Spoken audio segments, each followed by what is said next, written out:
അങ്ങനെ രേണു സുധിയുമായി ബന്ധപ്പെട്ട് വീഡിയോകളെല്ലാം ചെയ്യുന്ന ഒരു യൂട്യൂബർ അറസ്റ്റ് ചെയ്ത വിവരം ഇതിനോടകം എല്ലാവരും അറിഞ്ഞു കാണുമെന്ന് വിചാരിക്കുന്നു. റയർ റീൽസ് എന്ന് പറഞ്ഞ യൂട്യൂബ് ചാനൽ നടത്തുന്ന സന്ദീപ് എടപ്പാൾ എന്ന് പറയുന്ന വ്യക്തിയാണ് നിലവിൽ ഇപ്പോൾ പോലീസ് അറസ്റ്റ് ചെയ്തിരിക്കുന്നത്. ഉടനെ തന്നെ ജാമ്യത്തിൽ വിടുകയും ചെയ്തു കേട്ടോ. എന്തായാലും ഇതുമായി ബന്ധപ്പെട്ട് രേണു സുധി തന്നെ ഇൻസ്റ്റാഗ്രാം അക്കൗണ്ടിൽ ഒരു വീഡിയോ ഷെയർ ചെയ്തിട്ടുണ്ടായിരുന്നു. നമുക്ക് എന്തായാലും ആദ്യം ആ വീഡിയോ ഒന്ന് കണ്ടു നോക്കാം.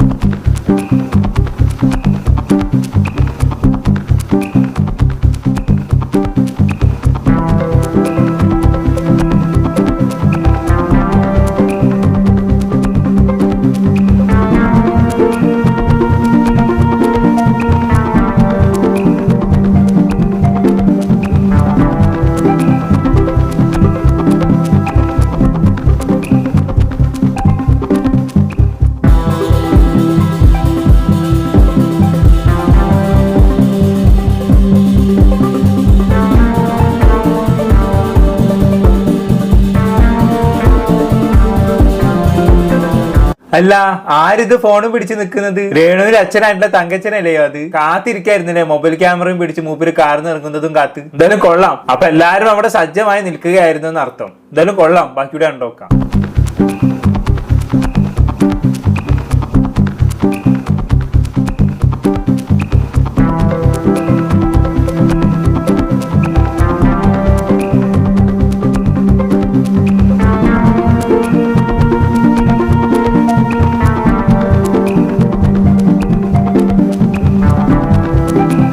ബിഷപ്പ് നോബൽ ഫിലിപ്പ് ഒക്കെ ഉണ്ടല്ലോ പോലീസ് സ്റ്റേഷനിൽ. എനിവേ, ഇതാണ് ഇൻസ്റ്റാഗ്രാമിൽ രേണു സുധി പങ്കുവെച്ച വീഡിയോ എന്ന് പറയുന്നത്. ഇത് കാണുന്ന ഏതൊരാളും ആദ്യം ചിന്തിക്കുന്നതായിരിക്കും, രേണു സുധിക്കെതിരെ വീഡിയോ ചെയ്തത് കാരണം ഈ പറഞ്ഞ സന്ദീപിനെ പോലീസ് അറസ്റ്റ് ചെയ്തു എന്നുള്ളതാണ് അല്ലേ? ആ രീതിയിലാണ് രേണു സുധി വീഡിയോ ആക്കി വെച്ചിട്ടുള്ളത്.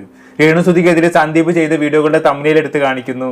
അതിനുശേഷം സന്ദീപിനെ പോലീസ് അറസ്റ്റ് ചെയ്ത് കൊണ്ടുപോകുന്ന രംഗം കാണിക്കുന്നു. ഇത് കാണുന്ന ഏതൊരാളും ചിന്തിക്കുക, രേണു സുധിക്കെതിരെ വീഡിയോ ചെയ്തത് കാരണം തന്നെയാണ് സന്ദീപിനെ അറസ്റ്റ് ചെയ്തതെന്നൊക്കെയാണ് അല്ലേ? പക്ഷെ അതല്ല സത്യം. രേണു സുധി കാര്യങ്ങൾ വളച്ചൊടിച്ച് തന്റെ ഇൻസ്റ്റാഗ്രാമിൽ റീലായിട്ട് ഇട്ടതാണ് സംഭവം. സത്യത്തിൽ ഒരിക്കലും രേണു സുധിക്കെതിരെ വീഡിയോ ചെയ്തത് കാരണമല്ല ഈ പറഞ്ഞ സന്ദീപിനെ പോലീസ് അറസ്റ്റ് ചെയ്തിട്ടുള്ളത്. അങ്ങനെ അറസ്റ്റ് ചെയ്യാൻ മാത്രം രേണുവിനെതിരെ സന്ദീപ് എന്തെങ്കിലും പറഞ്ഞതായിട്ട് എനിക്ക് ഓർമ്മയില്ല. അങ്ങനെയെങ്കിൽ സന്ദീപിന് മുന്നേ മറ്റു പലരെയും അറസ്റ്റ് ചെയ്യേണ്ടി വരും. അപ്പൊ അതുകൊണ്ട് തന്നെ ഒരിക്കലും രേണുവിനെതിരെ വീഡിയോ ചെയ്തത് കൊണ്ടല്ല ഇപ്പൊ നിലവിൽ സന്ദീപിനെ പോലീസ് അറസ്റ്റ് ചെയ്തിരിക്കുന്നത്. പിന്നെ എന്തിനാണ്? മറ്റൊരു വിഷയത്തിലാണ് ഈ പറയുന്ന അറസ്റ്റ്. അതെന്താണെന്ന് വെച്ചാണെങ്കിൽ ഇപ്പൊ പോലീസ് വെച്ചുള്ള റീലില് നമ്മൾ അവസാനം ഒരു വ്യക്തിനെ കണ്ടല്ലോ, ഫാദർ നോബൽ ഫിലിപ്പ് അച്ചായൻ. മൂപ്പരുമായി ബന്ധപ്പെട്ടാണ് ഈ കേസ്. സംഭവം എന്താണെന്ന് വെച്ചാണെങ്കിൽ ഈ പറയുന്ന ഫാദർ നോബൽ ഫിലിപ്പുമായി ബന്ധപ്പെട്ടുള്ള ചില വ്യക്തിഗത വിവരങ്ങൾ പങ്കുവെച്ചുകൊണ്ട് ഈ പറയുന്ന സന്ദീപ് എടപ്പാൾ കുറച്ച് വീഡിയോകൾ ചെയ്തു. വീഡിയോകൾ എന്ന് പറയുന്നത് ഒരു സീരീസ് പോലെ 4 പാർട്ടായിട്ടാണ് ചെയ്തിട്ടുള്ളത്. പക്ഷേ ഈ വീഡിയോയിൽ എവിടെയും ഫാദർ നോബൽ ഫിലിപ്പിന്റെ പേരോ മറ്റു വിവരങ്ങളൊന്നും ഈ പറഞ്ഞ സന്ദീപ് എടപ്പാൾ വെളിപ്പെടുത്തുന്നില്ല. ഒരു സാങ്കല്പിക കഥ പോലെയാണ് കാര്യങ്ങൾ പറഞ്ഞു പോകുന്നത്.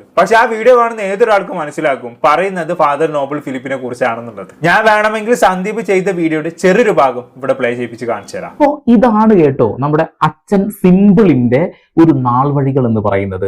ഏതോ ഒരു സെമിനാരിയിൽ പഠിച്ചു എന്നുള്ള കള്ളപ്പട്ടം ചാർത്തിക്കൊണ്ട് കള്ളത്തരം പറഞ്ഞുകൊണ്ട് ഒരു പാവപ്പെട്ട വയോധികയെ പറ്റിച്ച് ആ സ്വത്ത് കൈക്കലാക്കി അതിൽ നിന്നും ചാരിറ്റി ചെയ്ത് മുന്നോട്ട് പോയിട്ട് ബാക്കിയുള്ള സ്വത്തെല്ലാം വിറ്റ് പോക്കറ്റിലാക്കി അത് നക്കി യൂറോപ്പിലേക്ക് പോകാൻ ശ്രമിക്കുന്ന ഒരു മഹാനായ വ്യക്തിയാണ് നമ്മുടെ ഈ ഒരു സീരിയലിലെ നായകൻ സിമ്പിൾ അച്ഛൻ. കഥ തുടരും. വീണ്ടും വരെ പുതിയ വാർത്താവിശേഷങ്ങളുമായി സന്ദീപ് എടപ്പാൾ. സോറി, കഥ തുടരും. ഹൈപ്പ് ചെയ്യേണ്ടവർക്ക് ഹൈപ്പ് ചെയ്യാം, കൂടെ കൂടേണ്ടവർക്ക് കൂടെ കൂടാം. ചില ആളുകളൊക്കെ ഇപ്പോ കഥയൊക്കെ കേട്ടിട്ട് ഇതൊക്കെ ഒറിജിനൽ കഥയാണെന്നൊക്കെ പറഞ്ഞിട്ടൊക്കെ എന്തൊക്കെയോ പറയുന്നു. എനിക്കറിയില്ല കേട്ടോ, എനിക്കറിയാൻ പാടില്ല. ഇതൊക്കെ ഞാൻ എഴുതി ഉണ്ടാക്കിയ ഒരു കഥയാണ്. ഇത് വെറും ഒരു സാങ്കല്പിക കഥയാണ്. കുറെ ആളുകൾ ഇത് എന്റേതാണെന്നൊക്കെ പറഞ്ഞിട്ട് വരുന്നുണ്ട്. എന്തിനാണ് അപ്പൊ അതൊക്കെ അവർ പറഞ്ഞു വരുന്നത് അല്ലേ? ചില ആളുകളൊക്കെ കേസ് കൊടുക്കുന്നൊക്കെ എന്തൊക്കെയാണ് പറയുന്നത്. എന്തുണ്ടാക്കിയാണെന്നോ എനിക്കൊരു പിടുത്തില്ല. ഞാൻ എന്റെ സാങ്കല്പിക കഥ മാത്രമേ വിളിച്ചു പറഞ്ഞു. ഞാൻ ആരുടെയും പേരോ അല്ലെങ്കിൽ ഫോട്ടോയോ ഒന്നും ഇതിൽ കൊണ്ടുവന്നിട്ടില്ല. സാങ്കല്പിക കഥയ്ക്ക് എന്തിനാണ് അങ്ങനെ ഒരു ഫോട്ടോ ഒക്കെ? ഒറിജിനൽ ആയിട്ടുള്ള കഥ പറയുമ്പോഴല്ലേ അത് കാണിക്കേണ്ടതായിട്ടുള്ളൂ. ഇപ്പൊ ഇത് സാങ്കല്പികമാണ്. ഇപ്പൊ സാങ്കല്പികമായിട്ട് തന്നെ പോട്ടെ എന്നുള്ളതാണ്. പിന്നെ ചൊറിയാൻ വരരുത്. ചൊറിയാൻ വന്നു കഴിഞ്ഞാൽ എന്തൊക്കെയോ ഇതിലുണ്ട്.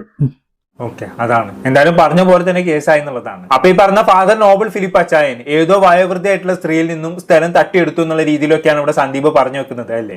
പേര് പറയുന്നില്ലെങ്കിലും പറയുന്നത് നോബൽ ഫിലിപ്പിനെ കുറിച്ചാണെന്നുള്ളത് കേൾക്കുന്ന ഏതൊരാൾക്കും മനസ്സിലാക്കും. ഇപ്പൊ ഫാദർ നോബൽ ഫിലിപ്പിനെ കുറിച്ച് അറിയാലോ, പുള്ളിക്കാരൻ ഏക്കർ കണക്കിന് സ്ഥലം സ്വന്തമായിട്ടുണ്ട്. അതിൽ നിന്ന് ചെറിയൊരു ഭാഗം മാത്രമാണ് രേണു സുധിക്കും കുട്ടികൾക്കും ദാനമായി നൽകിയത്. അപ്പൊ ആ ദാനമായി നൽകിയ സ്ഥലം അടക്കം ഏക്കർ കണക്കിന് സ്ഥലമല്ല ഈ പറയുന്ന ഫാദർ നോബൽ ഫിലിപ്പ് അവരുടെ ബന്ധുവിൽ നിന്നും അടിച്ചു മാറ്റിയതാണ് എന്നുള്ള രീതിയിലാണ് ഈ പറഞ്ഞ സന്ദീപ് സന്ദീപ് പറഞ്ഞു വെക്കുന്നത് അല്ലേ. ഈ പറയുന്നതിൽ എത്രത്തോളം സത്യമുണ്ട് എന്ന് നമുക്കറിയില്ല. പക്ഷെ തന്റെ കയ്യിൽ പ്രോപ്പർ തെളിവുണ്ട് എന്നുള്ളതാണ് ഫോൺ ഉയർത്തി കാണിച്ചുകൊണ്ട് സന്ദീപ് എടപ്പാൾ പറയുന്നത് അല്ലെ. അങ്ങനെയെങ്കിൽ എന്റെ അഭിപ്രായത്തിൽ ഇവിടെ സന്ദീപ് ഇങ്ങനെ ഒരു വീഡിയോ ചെയ്യുന്ന സമയത്ത് തെളിവുകളെ ഹാജരാക്കിക്കൊണ്ട് വീഡിയോ ചെയ്യണമായിരുന്നു. അങ്ങനെയെങ്കിൽ അത്ര വലിയ പ്രശ്നം വരില്ലായിരുന്നു. ഇതൊരു സാങ്കല്പിക കഥ പോലെ പറഞ്ഞു പോകുന്ന സമയത്ത് കേസ് വരുമെന്നുള്ള കാര്യം ഉറപ്പല്ലേ. ഇതൊന്നല്ല കേട്ടോ, ഒരുപാട് കാര്യങ്ങൾ സന്ദീപ് അച്ഛനെ കുറിച്ച് പറയുന്നുണ്ട്.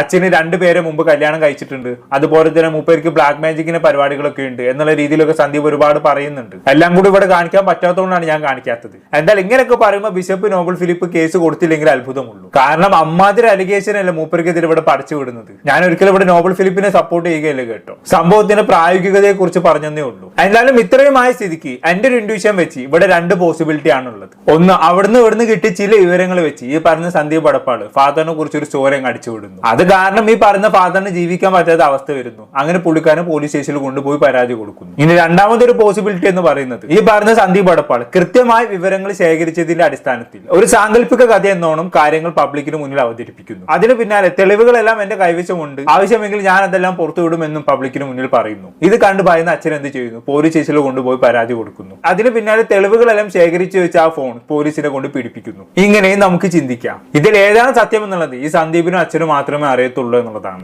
ഇവര് പബ്ലിക്കിന് മുന്നിൽ എന്താണോ പറഞ്ഞത് അത് മാത്രമേ നമുക്ക് മനസ്സിലാക്കാൻ പറ്റത്തുള്ളൂ. എന്തായാലും സംഭവത്തിൽ FIR ഇട്ട് കേസ് രജിസ്റ്റർ ചെയ്തിട്ട് ആള് ജാമ്യത്തിൽ വിട്ടിട്ടുമുണ്ട്. അതിനുശേഷം ഈ പറഞ്ഞ സന്ദീപ് എടപ്പാൾ തന്റെ ചാനലിൽ ഒരു ലൈവ് വീഡിയോ ഒക്കെ അപ്ലോഡ് ചെയ്തിട്ടുണ്ടായിരുന്നു. നമുക്ക് അതിലേക്കൊക്കെ വരാം. അതിനു മുമ്പ് ഈ വിഷയവുമായി ബന്ധപ്പെട്ട് അറസ്റ്റ് ചെയ്ത പോലീസാണ് എന്താണ് പറയാനുള്ളത് എന്നുള്ളത് നമുക്കൊന്ന് കേട്ടോക്കാം. പ്രധാന പോലീസ് സ്റ്റേഷൻ ലിമിറ്റിൽ ആംഗ്ലിക്കൻ സഭയിലെ ഒരു തിരുമേനിയുടെ പരാതി പ്രകാരം തൃക്കൃതാനം പോലീസ് സ്റ്റേഷൻ ക്രൈം 944/26 അദ്ദേഹത്തിനെതിരെ യൂട്യൂബിലും മറ്റും വ്യാപകമായിട്ട് ആക്ഷേപശരങ്ങൾ ഉയർത്തിയതിന്, വളരെ മോശമായ രീതിയിൽ വ്യക്തിഹത്യ നടത്തിയതിന് പോലീസ് കേസെടുത്തിരുന്നു.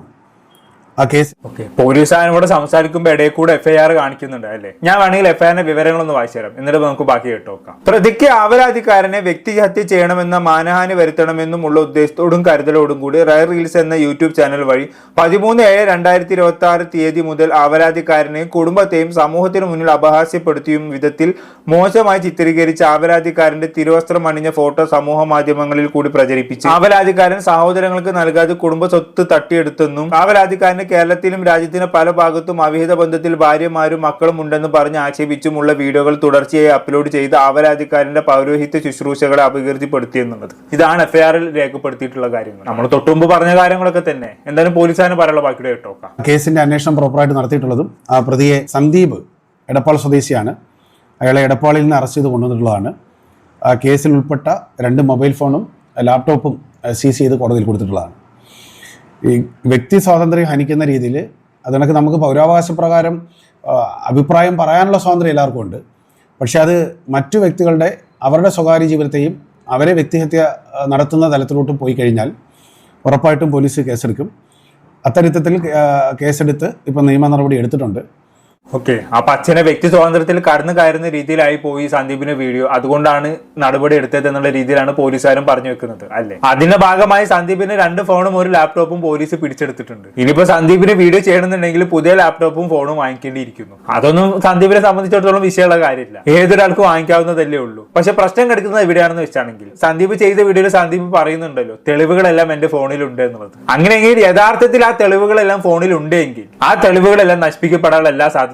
തെളിവുകൾ ഉണ്ടെങ്കിലുള്ള കാര്യമാണ് കേട്ടോ ഞാൻ പറഞ്ഞത്. അതല്ലാതെ ചുമ്മാ തട്ടിവിട്ടതാണെങ്കിൽ എനിക്കൊന്നും പറയാനില്ല. പക്ഷെ ഇങ്ങനെയൊക്കെ ആണെങ്കിൽ കൂടിയും ഞാൻ ഈ വീഡിയോ ചെയ്യുന്ന സമയം വരെ സന്ദീപിന്റെ ചാനലിൽ അച്ഛനെതിരെ ചെയ്ത വീഡിയോകളെല്ലാം അവിടെ തന്നെ കിടക്കുന്നുണ്ട് എന്നുള്ളതാണ്. അതെന്തുകൊണ്ട് പോലീസ് ഡിലീറ്റ് ചെയ്യിപ്പിച്ചില്ല എന്നതാണ് എന്റെ ഡൗട്ട്. ഇത്തരം കേസുകളൊക്കെ വരുന്ന സമയത്ത് പോലീസ് ആദ്യം ചെയ്യിപ്പിക്കുന്നത് ഈ പരിപാടിയാണ്, വീഡിയോ അങ്ങ് ഡിലീറ്റ് ചെയ്യിപ്പിക്കും. പക്ഷെ ഇവിടെ അങ്ങനെയുള്ള നടപടികളൊന്നും ഉണ്ടായില്ല എന്നുള്ളതാണ്. ആർക്കറിയാം അല്ലേ. എന്തായാലും ബാക്കി കേട്ടോക്കാം.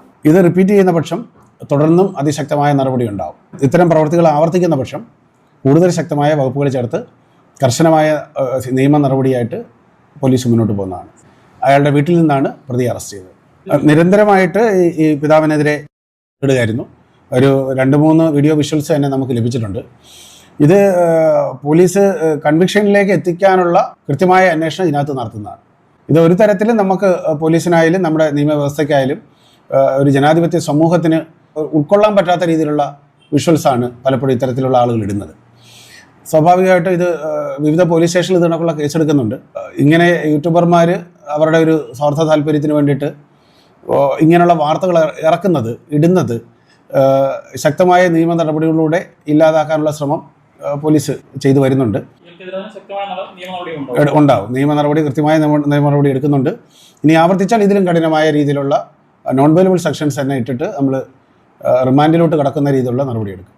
ഓക്കെ, അപ്പൊ ഇതാണ് ആകെ തുക പോലീസുകാരും പറയുന്നത്. എന്തായാലും ബിഷപ്പ് നോബൽ ഫിലിപ്പ് കേസ് കൊടുത്ത ഉടനെ തന്നെ പോലീസ് ഇവിടെ നടപടി എടുത്തു അല്ലേ? വേറെ വല്ലവരുമായിരുന്നെങ്കിൽ കാണാമായിരുന്നു. ഇത് ഇത്ര പെട്ടെന്ന് നടപടി ഉണ്ടാവാനുള്ള കാരണം എന്താണെന്ന് അറിയോ? ഇതുമായി ബന്ധപ്പെട്ട് കോട്ടയത്തുള്ള ഒരു വ്യക്തിയെ വിളിച്ച് ഞാൻ സംസാരിച്ചിട്ടുണ്ടായിരുന്നു. അത്യാവശ്യം പിടിപാടുള്ള ഒരു വ്യക്തിയാണ്. പുള്ളിക്കാരൻ പറഞ്ഞ എന്താണെന്ന് വെച്ചാണെങ്കിൽ, ഇപ്പോൾ ഭരണം മാറിയല്ലോ, ഈ കോട്ടയം ഭാഗത്തൊക്കെ UDF ഒരുപാട് വോട്ട് കിട്ടിയത് ഈ കമ്മ്യൂണിറ്റി വോട്ടുകളിലൂടെയാണ്. അതായത് കുറെ അച്ചായന്മാരാണ് ഇവർക്ക് വോട്ട് കുത്തിയിട്ടുള്ളത്. അവരുടെയൊക്കെ റെപ്രസെന്റേറ്റീവ് ആണ് ഈ പറയുന്ന ബിഷപ്പ് എന്ന് പറയുന്ന വ്യക്തി. അപ്പൊ അങ്ങനെയുള്ള സാഹചര്യത്തിൽ ഈ പുരോഹിതന്മാരൊക്കെ കേസ് കൊണ്ടുപോയി കൊടുത്തു കഴിഞ്ഞാണെങ്കിൽ ഇപ്പൊ പെട്ടെന്ന് കേസ് പോലീസ് സ്വീകരിക്കും, പ്രത്യേകിച്ച് കോട്ടയം ഭാഗത്തൊക്കെ. അങ്ങനെ സ്വീകരിക്കണം എന്നുള്ളത് സ്ട്രിക്റ്റ് ആയിട്ടുള്ള ഒരു ഓർഡർ ആണ്. അതുകൊണ്ടാണ് പെട്ടെന്ന് ഇവിടെ നടപടി ഉണ്ടായിട്ടുള്ളത് എന്നതാണ് എന്റെ അന്വേഷണത്തിൽ നിന്നും എനിക്ക് മനസ്സിലായിട്ടുള്ള കാര്യം. ഇല്ലെങ്കിൽ നിങ്ങളൊന്ന് ആലോചിച്ച് നോക്കി, ഇവിടെ യൂട്യൂബേഴ്സിനെതിരെ ആരൊക്കെ എന്തൊക്കെ എവിടേക്കോ പോയി പരാതികൾ കൊടുക്കുന്നു. അവർക്കൊന്നും ഇല്ലാത്ത പ്രിവിലേജ് എങ്ങനെ ഇവിടെ ബിഷപ്പിന് കിട്ടി? എന്തായാലും ഇനി ഇതുമായി ബന്ധപ്പെട്ട് ബിഷപ്പിന് എന്താണ് പറയാനുള്ളത് എന്നുള്ളത് നമുക്കൊന്ന് കേട്ടോക്കാം. മലപ്പുറം സ്വദേശിയായിട്ടുള്ള ഒരു യൂട്യൂബർ സന്ദീപ് എടപ്പാൾ എന്ന് പറയുന്ന ഒരാൾ ജൂലൈ മാസം 13-ാം തീയതി മുതൽ നിരന്തരമായിട്ട് എന്നെ വ്യക്തിഹത്യ ചെയ്തുകൊണ്ട് വീഡിയോകൾ ഇട്ടുകൊണ്ടിരിക്കുകയായിരുന്നു.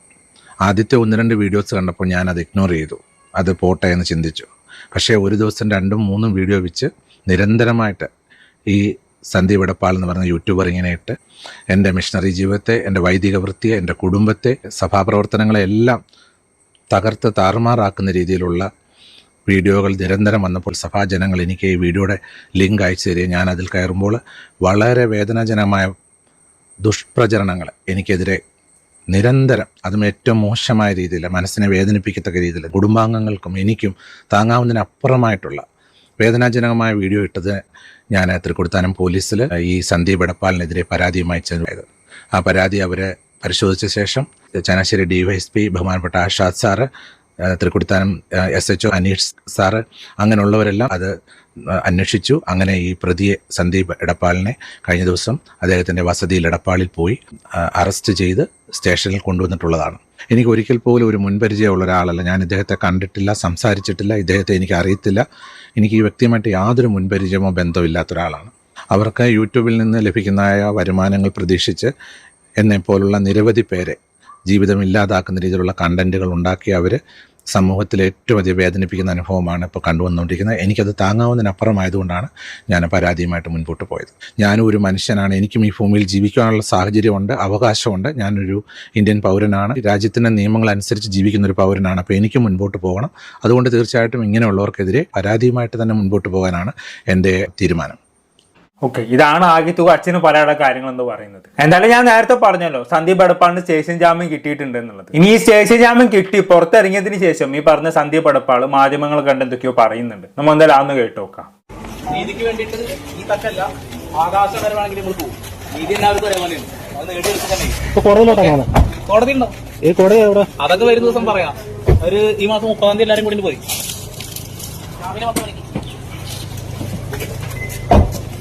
ഓക്കെ, അപ്പൊ സംഭവം കോടതിയിൽ എത്തിയിട്ടുണ്ട് അല്ലേ? അപ്പൊ ഈ മാസം 30-ന് കോടതിയിൽ ആദ്യ വിചാരണ നടക്കുമെന്ന് അർത്ഥം. അതുകൊണ്ട് ഒരു കാര്യം ഉറപ്പായി, ഈ അടുത്ത കാലത്തൊന്നും ഈ കേസ് ഒത്തുതീർപ്പാകാൻ പോകുന്നില്ല. ഇത് കോടതിയും കാര്യങ്ങളായിട്ട് ഇങ്ങനെ നീണ്ടു പോകും. എന്തായാലും ഇതിനെല്ലാം ശേഷം ഈ പറഞ്ഞ സന്ദീപ് തന്റെ കാറിൽ ഇരുന്നുകൊണ്ട് ഒരു ലൈവ് വീഡിയോ ചെയ്തിട്ടുണ്ടായിരുന്നു കേട്ടോ. അത് മറ്റൊന്നുമല്ല, ഈ പറഞ്ഞ സന്ദീപിനെ പോലീസ് അറസ്റ്റ് ചെയ്തു, ജാമ്യമില്ലാത്ത വകുപ്പിന് പോലീസ് അകത്തിട്ടു എന്നൊക്കെ പറഞ്ഞുകൊണ്ട് ഒരു അനീഷ് വ്ലോഗ് എന്ന് പറഞ്ഞ ഒരുത്തന്നെ ഒരു വീഡിയോ ചെയ്തിട്ടുണ്ടായിരുന്നു. അവനെതിരാണ് മെയിനായിട്ട് ഈ പറഞ്ഞ സന്ദീപ് വീഡിയോ ചെയ്തിട്ടുള്ളത്. നമ്മൾ എന്തായാലും അന്ന് കേട്ടോക്കാം.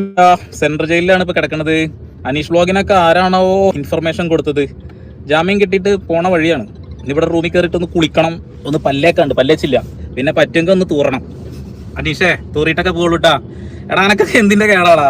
വല്ലവരും എറിഞ്ഞിടണം അപ്പക്കാഷണം തിന്നിട്ട് ഊളത്തരം പറഞ്ഞിരിക്കാൻ. എനിക്കത് വേറെ പണിയില്ലേത് ചോദിക്കാനുള്ളത്.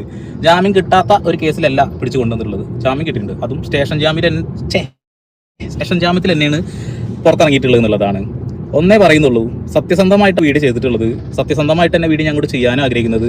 ഇനി അങ്ങനെ തന്നെ മുന്നോട്ട് പോകുക തന്നെ ചെയ്യുന്നുള്ളതാണ്. ഇനി ഓലപ്പാമ്പിനെ കാണിച്ച് പേടിപ്പിക്കുന്ന പരിപാടി ഉണ്ടല്ലോ, അതൊന്നും ഇവിടെ വേണ്ട. അത് നടപ്പിലാവുന്ന കാര്യമല്ല. അത് ആരോടെ പറഞ്ഞെന്ന് മനസ്സിലായിട്ടുണ്ടാവും എന്നുള്ളതാണ്. നീതിക്ക് വേണ്ടി ഏതറ്റം വരെ പോകുന്നല്ലേ പറഞ്ഞുള്ളത്. ഞങ്ങൾക്ക് എന്താ അറ്റം വല്ല മതിൽ കെട്ടി അടച്ചു വെച്ചിട്ടുണ്ടോ? അതിനപ്പുറത്ത് വേണമെങ്കിൽ നമ്മളും പോകുന്നുള്ളതാണ്. ഇപ്പോഴും സത്യസന്ധമായിട്ടാണ് നിൽക്കുന്നത്, എന്നും സത്യസന്ധമായിട്ട് തന്നെ നിൽക്കുള്ളൂ. എന്നെ സപ്പോർട്ട് ചെയ്യുന്ന ആളുകൾ എന്നും എൻ്റെ കൂടെ തന്നെ ഉണ്ടാവും എന്ന് ഞാൻ പ്രതീക്ഷിക്കുന്നു. നിങ്ങളുടെ സപ്പോർട്ട് കൊണ്ട് മാത്രമാണ് ഈ ഒരു നിലയിൽ എത്തി നിൽക്കുന്നത്. 2,40,000 ഫോളോവേഴ്സ് ആയിട്ടുണ്ടെന്നുണ്ടെങ്കിൽ നിങ്ങളുടെ സ്നേഹം കൊണ്ടും നിങ്ങളുടെ ഇഷ്ടം കൊണ്ടും മാത്രമാണെന്നുള്ളതാണ്. സപ്പോർട്ട് ചെയ്യുന്നൊരു സപ്പോർട്ട് അറിയിക്കുക. കൂടുതൽ ഡീറ്റെയിൽസ് പോയിക്കൊണ്ടിരിക്കുകയാണ്. കൃത്യമായിട്ട് പറഞ്ഞുതരാം, കേസ് ഫയൽ എന്താണ്, കേസ് ഡീറ്റെയിൽസ് എന്താണെന്ന് എല്ലാം പറഞ്ഞുതരാം. അപ്പോൾ ഉണ്ണാക്ക് കാണിച്ച് പേടിപ്പിക്കാനൊന്നും ആരും വിചാരിക്കണ്ട കേട്ടാ. വണ്ടിയിലാണ് നമ്മളെ ഫോണൊന്ന് പോയി കിട്ടിയിട്ടോ, ഫോണൊക്കെ അതാണ് ഇതിൻ്റെ ഒരു കുഴപ്പം. 2 ഫോണ്, ലാപ്ടോപ്പ് ഇതൊക്കെ പോയി. ഇനിയെങ്കിലും വീഡിയോ ചെയ്യുന്ന ആളുകൾക്ക് ചെറിയൊരു ഹിൻഡ് തരാം. സ്വന്തം ഫോണ്, അതായത് മൊബൈൽ ഇല്ലേ വീഡിയോ എടുക്കുന്ന സമയത്ത് സിമ്മൊന്നും ഇല്ലാത്ത ഏതെങ്കിലും ഫോണിൽ എടുക്കുക, സിമ്മൊന്നും ഇല്ലാത്ത ഏതെങ്കിലും ഫോണിൽ എഡിറ്റ് ചെയ്യുക, ഒക്കെ സിമ്മില്ലാത്ത ആവശ്യമില്ലാത്ത എടുത്താൽ മതി. നല്ല ഫോണായിട്ട് ഉപയോഗിച്ചാൽ ഒരു പണിയാണ്. അതൊരു പാടാണ്, പാടങ്ങൾ ഒരുപാട് വേണമല്ലോ, ഒരുപാട് ഉണ്ടാക്കിയല്ലേ കായ്, അതിൽ കുറച്ച് കായ് ഇറങ്ങട്ടെ അല്ലേ, കുറച്ച് കോടതിയിൽ ഇറങ്ങും. കുറേ ആൾക്കാർ കുറേ ആൾക്കാർ കമൻറ്റ് ഇടുന്നുണ്ട്. വണ്ടി ഓടുന്നത് കൊണ്ടേക്ക് വല്ലാണ്ട് മനസ്സിലാവണില്ല. എന്തായാലും കൂടെ നിൽക്കുമെന്നുള്ള പ്രതീക്ഷയിൽ തന്നെ മുന്നോട്ട് പോയിക്കൊണ്ടിരിക്കുകയാണ്. എല്ലാവരും കട്ടൊക്കെ സപ്പോർട്ട് ചെയ്യുക, പരമാവധി ഷെയർ ചെയ്യാനും കൂടെ നിൽക്കുക, അത്രേ പറയുന്നുള്ളൂ. അപ്പോൾ കുരയ്ക്കും പട്ടി കടിക്കില്ല, കുരക്കട്ട കിടന്നിട്ട് വല്ലാണ്ട് കുറച്ച് ആളുകൾ എന്താ ചെയ്യുക, അത് തന്നെ നമ്മളൊക്കെ കണ്ട് ചെയ്യുന്നുള്ളതാണ്. അപ്പോൾ അനീഷ് ബ്രോ, എനിക്ക് ജാമ്യം കിട്ടിയെന്ന് ആരെങ്കിലും ഒന്ന് കമൻറ്റ് ബോക്സിൽ പോയിട്ട് പറഞ്ഞു കൊടുക്കണം കേട്ടോ അനീഷ് ബ്രോയിനോട്. അദ്ദേഹത്തിനോട് എനിക്ക് യാതൊരു തരത്തിലുള്ള വെറുപ്പും വിദ്വേഷമൊന്നുമില്ല. കണ്ടന്റ് കിട്ടുമ്പോൾ എടുത്തങ്ങ് ചെയ്യുന്ന ആളുകളാണല്ലോ, ചെയ്യട്ടെ. അപ്പോൾ വരാം വീട്ടിലെത്തിയിട്ട്. വീണ്ടും വരെ പുതിയ വാർത്താവിശേഷങ്ങളുമായി Sandeep Edappal signing off. Okay, ഇത്തരമാണ് സന്ദീപ് അനീഷിനെതിരെ ചെയ്ത വീഡിയോ എന്ന് പറയുന്നത്. പക്ഷെ ഇവിടെ സന്ദീപ് അനീഷിനെതിരെ പറഞ്ഞെങ്കിൽ കൂടിയും അച്ഛനെതിരെ രേണുവിനെതിരെ ഒന്നും പറയുന്നില്ല അല്ലേ. ചിലപ്പം പറയാൻ പാടില്ല എന്നുള്ള നിർദ്ദേശം പോലീസുകാരുടെ ഭാഗത്തുനിന്ന് ലഭിച്ചിട്ടുണ്ടാകും. അതുകൊണ്ടാകും അനീഷിനെതിരെ മാത്രം പറഞ്ഞ് അവസാനിപ്പിച്ചത്. ഇനി ഇതിനിടയ്ക്ക് മറ്റൊരു സംഭവം നടന്നു കേട്ടോ, അത് മറ്റൊന്നുമല്ല. അറിയാലോ, കോട്ടയത്താണ് ഈ പറഞ്ഞ സന്ദീപിനെതിരെ കേസെടുത്തിട്ടുള്ളത്. കോട്ടയം പോലീസ് സ്റ്റേഷനിലാണ് സന്ദീപ് പോയതും. ഈ കോട്ടയം എന്ന് പറയുന്ന എവിടെയാണ്, ആരുടെ നാടാണ്?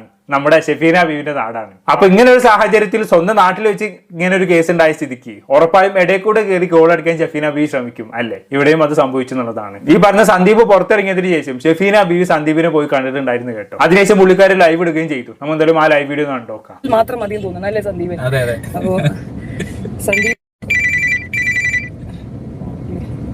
അപ്പൊ സന്ദീപ് റിലീസ് ആയിട്ടുണ്ട്, ജാമ്യം കിട്ടിയിട്ടുണ്ട്.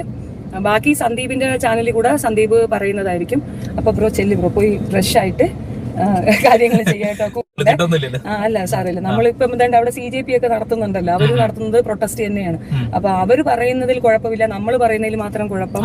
നമ്മൾ പ്രശ്നക്കാരാണ് എന്ന് പറയുന്ന ആ ടൈം, അതിന് കർശനമായിട്ടും നടപടി ഉണ്ടാവണം. ഈ ഒരു വിഷയത്തിൽ ഞാൻ സന്ദീപിന്റെ ഒപ്പം തന്നെയാണ്. ഞാൻ ഇന്നലെ രാത്രി തൊട്ട് ഇവിടെ വെയിറ്റ് ചെയ്യായിരുന്നു. അത് പിന്നെ സ്വാഭാവികം, നമുക്കിതിൽ പ്രത്യേകിച്ച് ഒന്നും പറയാനില്ല. എനിവേ, ഇങ്ങനെയൊക്കെയാണ് കാര്യങ്ങളുടെ ഒരു കെടുപ്പവശം എന്ന് പറയുന്നത്. എന്തെങ്കിലും അപ്ഡേറ്റ്സ് ഉണ്ടെങ്കിൽ നമുക്ക് അതുമായി ബന്ധപ്പെട്ട് ഫോളോ അപ്പ് ആയിട്ട് ചെയ്യാം. എന്താണ് നിങ്ങൾക്ക് തോന്നുന്നത്? താഴെ കമന്റ് ബോക്സിൽ രേഖപ്പെടുത്തുമല്ലോ. അടുത്തൊരു ടോപ്പിക്കുമായി വീണ്ടും കാണാം.